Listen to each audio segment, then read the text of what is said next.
Hello and welcome. Today we're going to talk about everything to do with tabletop gaming because there's been some controversies that have happened over the Christmas break. The first thing first, we got to talk about what an OGL is.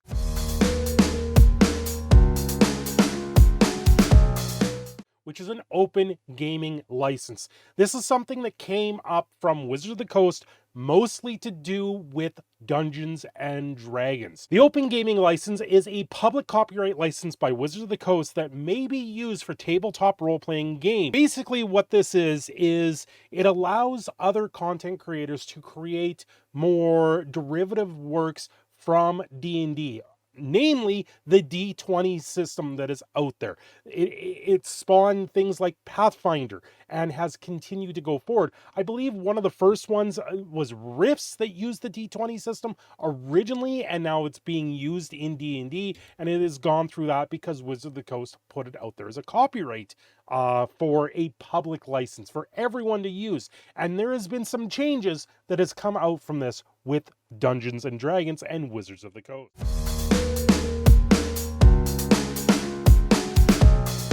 On December 21st, 2022, Wizards of the Coast put out a new statement about the OGL. Recently, Wizards of the Coast purchased D&D Beyond, which is another website out there where all of these things are being shared.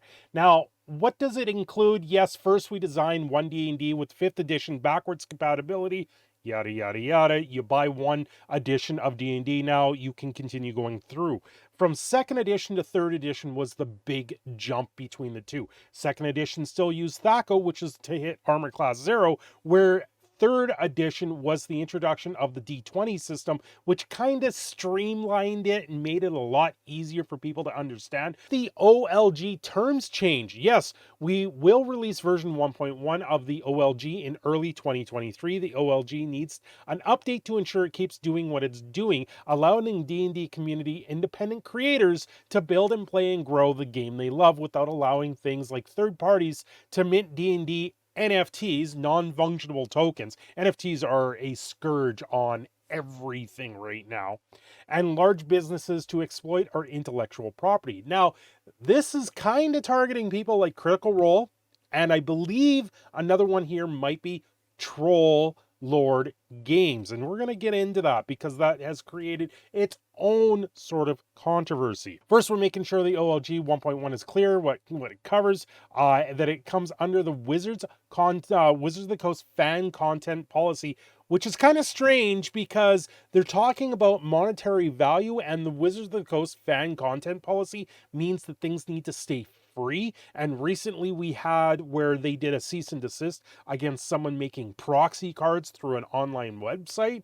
So this is kind of pulling at strings at everything here. Will this affect D&D content and services players use today? It shouldn't. The top VTT platforms have already used custom agreements with Wizards of the Coast, mainly Critical Role. They came out with their own book at one point. D&D merchandise like minis and novels were never intended to be part of the OLG, and OLG 1.1 won't change that. So miniatures, stuff like Warhammer going into the D&D realm. Creators wishing to leverage D&D for those forms of expression will need, and they always needed, custom agreements between them. So if you're putting the D&D logo on like a t-shirt, you need agreements with Wizards of the Coast, the creators of it. Secondly, we've updated the OLG to offer different terms to creators who choose to make free share-alike content and creations who want to sell their products. What does this mean as a creator? If you're making share-alike content, very little is going to change from what it already was. One, accept the terms and let us know what you're offering for sale. Report OLG related revenue if you make more than $50,000 a year making Dungeons and Dragons adventures, and include a creator project badge on your work. So this is using the system that Wizards of the Coast is out there, but you need to put on a badge and say, we're not affiliated with it. This was a fan created project. When we roll out OLG 1.1, we also provide explanatory videos, FAQs. The big thing here for a few creators, they're saying there's about 20 creators, but this goes against publishers also. So publishers can be quite large in this sense. They're saying only about 20 people are being affected by this. No, it's a much more bigger than 20 people. 20 companies might be affected by this. For fewer than 20 creators worldwide who make more than $750,000 in income in a year, we will add a royalty starting in 2024. So what they're saying is if you're making $750,000 selling product that is based on the Dungeons and Dragons open gaming license, you now have to pay Wizards of the Coast a royalty.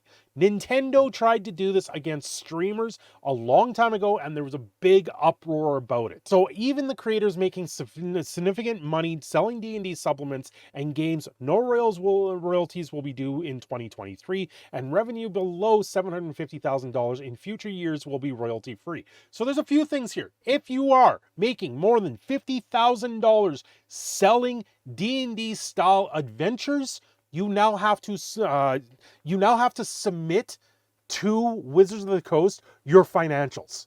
So first off, you haven't signed a contract. You have to just submit it to Wizards of the Coast because you're making more than $50,000 a year. So if you don't submit, I would assume they're going to do a cease and desist, which that in itself is absolutely insane.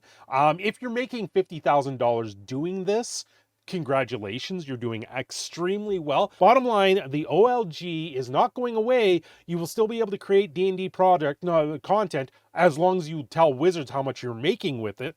Publish it anywhere and the game with your friends and followers in ways that make the gaming community so great. The thousands of creators publishing across Kickstarter, DM's Guild, and more are a critical part of D&D experience, and we will continue to support and encourage you to do this through 1D&D and beyond. Well, where does this leave us? The open gaming license, it's making a change. A lot of people are sitting there going, this change isn't that big of a deal. Who really cares? A lot of people are making these. No, it's a pretty big deal when you have to sit there and submit your financials just for making $50,000, making adventures, throwing product out there for the masses to obtain. $50,000 in your own self-made business is not a small thing to take lightly, especially when Wizards of the Coast is demanding that you have to sit there and report your revenue. Anyway, guys, this is the changes to the OLG. We'll talk about very soon what's going on with the other thing that I mentioned in the video. I decided to split this up because it's a lot easier, and I think I get the point across a lot better in a second video for this with Troll Lord Games. So do like, subscribe, come back to the channel because I'm going to do, it's kind of a part 2, but it's not. It's its own thing tomorrow. I'm your proud Canadian Phoenix Cinder Shadow signing off here. Don't forget to like and subscribe, and I will see you again very soon.